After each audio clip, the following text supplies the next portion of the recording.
I'm excited to see you. I remember that you were in my dad's first movie, Right, 2016, right. Obama's America. Yeah, that's right. That's right. And in fact, he interviewed me from. I was in Pittsburgh. I was at an inn, a B&B, I think, in Pittsburgh on the South Side, and we did it from there. So we did it like a phone call where the camera was on me in a room in the B&B, and then your dad, I think, was maybe on the beach in San Diego or Hmm. somewhere in California. So he was on the other line on the phone, and so we were like having a phone conversation. And we actually were having a phone conversation for real, right? But it was videotaped and recorded as a phone conversation talking about Frank Marshall Davis, who was Obama's mentor. In fact, that fits right into what we're talking about today. Frank Marshall Davis was a member of Communist Party USA.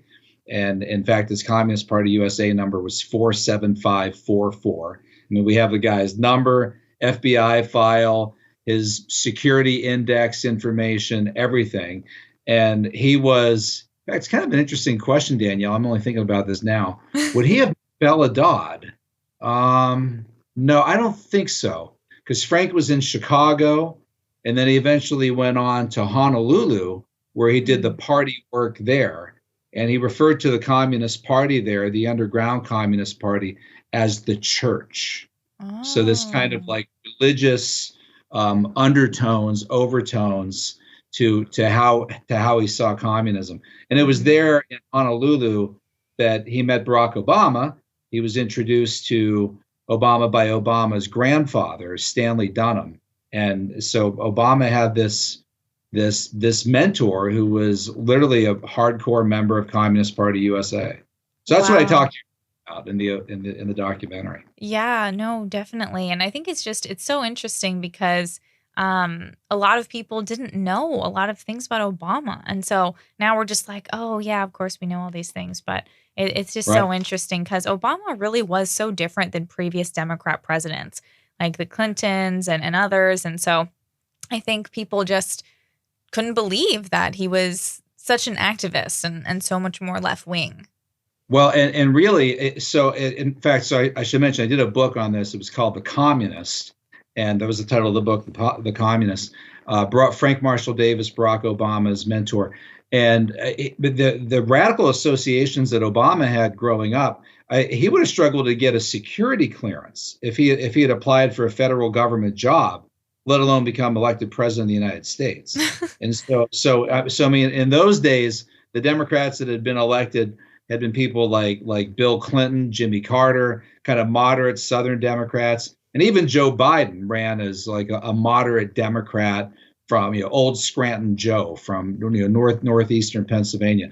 But electing somebody as far to the left as Obama was a totally different thing, and we tried to tell people that at the time, and of course we just got attacked for it. Your dad got attacked for it, but Yeah. but Obama was an altogether sort of different political, ideological animal. We never had anybody that radical as president of the United States before.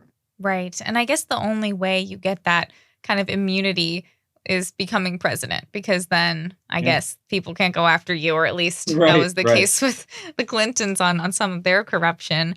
But tell me a little bit before we get to your most recent book about your Faith in Reagan book, because I think that one's really interesting.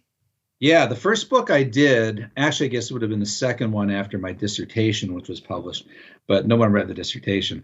But it was a 2004 book called God and Ronald Reagan, and that book, it was a bestseller. It did really well, and that was the book that really showed a lot of people, including a lot of Reagan supporters, what they really didn't know, and that being that faith was an absolutely integral part of Reagan's presidency.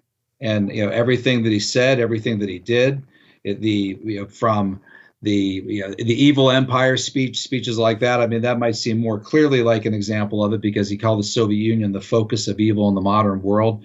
But Reagan's opposition to communism, his opposition to racism, Reagan, the Golden Rule, learned that from his parents. Treat others as you would want to be treated yourself. Love others as you would want to. I'm messing up the Golden Rule. So, sorry about that. But he was.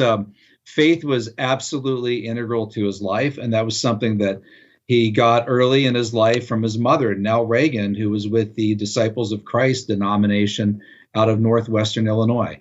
Reagan's college, Eureka College, was a Disciples of Christ denomination college. It was one of the original abolitionist colleges that I think there's maybe about 10 abolitionist colleges that are still around today.